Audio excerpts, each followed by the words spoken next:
Good evening, Liverpool. We all right? Yeah. So, first thing you lot all need to know about me is that I am not that sloth from the Ice Age trying to give comedy a go.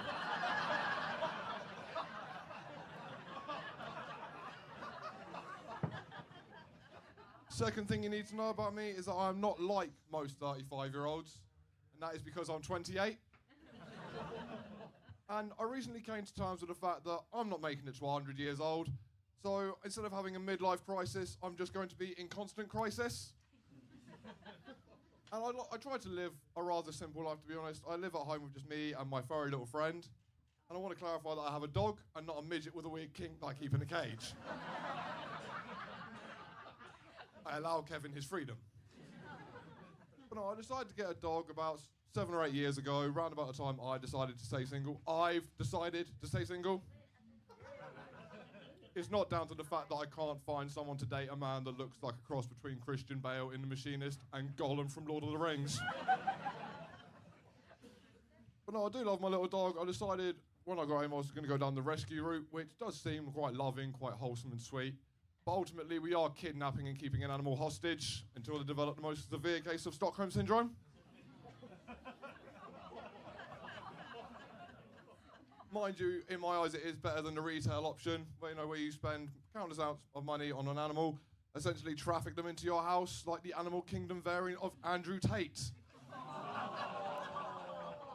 But no, despite the fact that I am single, I have come to realise that there are a number of things that people who own pets, there's a number of things that we do for them that people who are in relationships, they do for their partners. And it gets met with the same love, appreciation and gratitude. Like, for example, we make them food. We offer to take them out on adventures. Some of us surprise them with new toys. And most of us allow them to share the bed with us at night rather than sleeping alone in the front room. But there are also some things that we have to remember we can only do with our pets that we can't do with our partners. Like, we can only control when they eat. We can only tell them to sit and to stay without the risk of them doing the other just to spite us. We can only order our animals to come. And we can only realistically, legally sell our animals babies. Yeah, apparently it wasn't advisable to try and sell my ex's daughter just because she woke me up twice in one night. But no, when I decided to get my dog, obviously, when I picked him up, the one thing they told me, they didn't tell me his age, they didn't tell me his breed, they just told me that he was Greek. And I thought, this is irrelevant, this is pointless. And then one day I came home and he'd broken all my plates and was only shagging male dogs. But I think the selection process between our pets and our humans is very similar as well. Some of us in here will have gone down the avenue of going on websites and apps. My brain essentially started seeing Dogs Trust as a Tinder for pets. That might have been why they turned down my application. And then some of us decide to take our luck out in the wild. Maybe we find our loved ones at our place of work, at a nightclub, whilst we're out about in the town. There are some stories online of us finding them down alleyways behind the bins. Now, I haven't unfortunately found a furry friend down there, but during my security days, I definitely found a human or two. And when we're younger, we never really plan on when we're going to meet our ideal partner. We paint a picture of what we want them to look like, what we want them to do, where we want to live. But then as we grow up, we realise we just want someone to sit on the sofa, gorge a pack of biscuits, binge whatever on Netflix whilst we chat shit about the neighbours around us. And when it comes to location, we don't give a shit where we live. We just want to live slightly close enough to family to drop the kids off for babysitting, but not close enough that they want to visit on the regular. But no, like I said, we never plan when it's going to happen. It just happens at some point. You lock eyes, you meet someone, and normally a voice in the back of your head, remnant of Andy from Little Britain, loud as he can, will go, I want that one.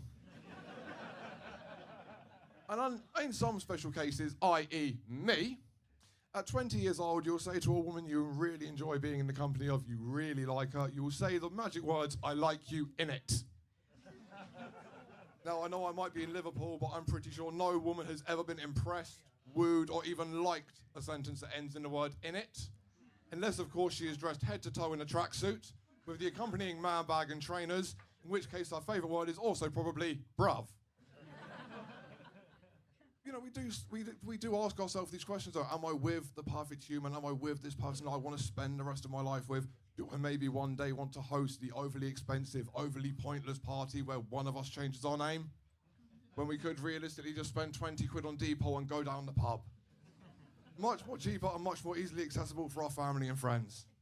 Or do I maybe one day want to do a collaboration of DNA and create little tiny humans that are going to ultimately financially, physically and emotionally drain us for years on end? I think instead of asking these questions, there is a very simple test that we can do to figure it out. And I like to call it the Avengers test. Very simple, very straightforward. The Avengers test is to assemble. There is not a single nerd in here, and that really fucking disappoints me. But the Avengers test is to assemble an entire room of IKEA furniture with minimal threat to separation, mutilation, or extermination of one another. And some of you might be thinking, but what if we can do this all hearts and smiles, no arguments whatsoever? Newsflash, one of you is a heartless psychopath, and the other should run before you wake up to your partner singing nursery rhymes wearing your skin. Like I said, I haven't found my perfect human yet, though. I have found my other brain cell, or my favourite arsehole, although I think he'd much rather be preferred to be called as my best friend. And that's the thing, to be fair, like, the relationship between best friends is actually amazing, because, like, you two, I guarantee you two are best friends, aren't you?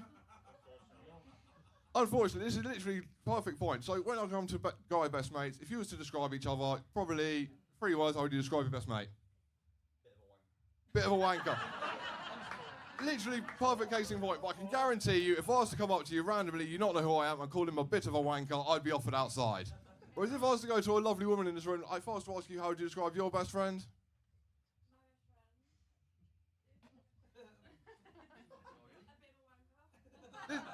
But I've come to the wrong town to try this joke, shit. No, basically, the whole idea is, obviously, when it comes to men and women, the relationship between our best friends is amazing. Like, you know, women, you care so much about your best friends, like, especially even when it comes to birthdays.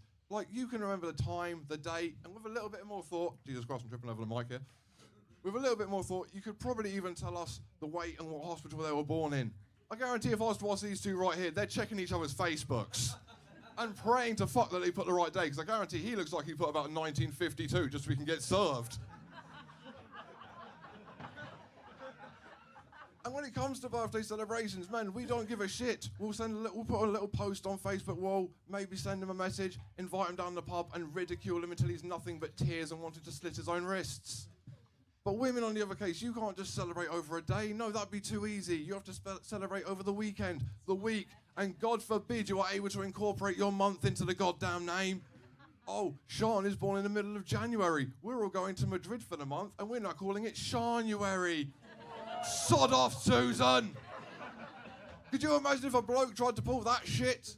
I've got a mate called Joe who's born in the middle of November. If he came up to me and went, here, lads, I've got an idea. I'm born in the middle of November. Why don't we all go to Magaluf for the month, and instead we call it Jovember?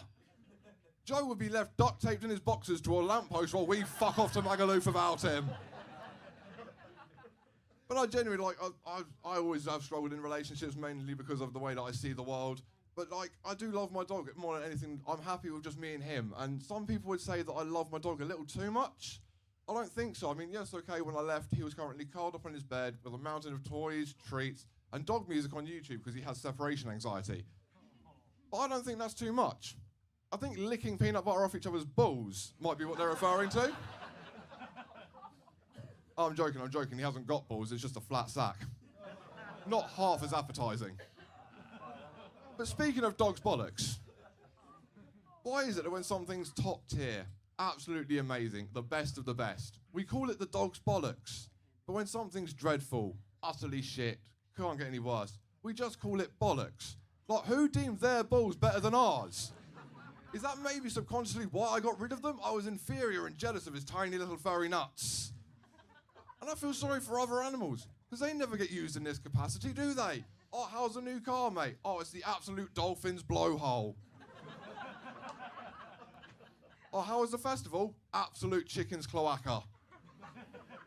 How was dinner with the in-laws? Absolute bollocks.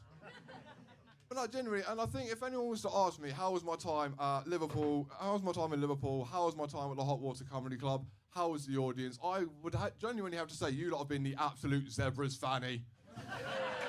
I've been Miles Carter. You can find me on all social medias under Miles_Carter. Good night.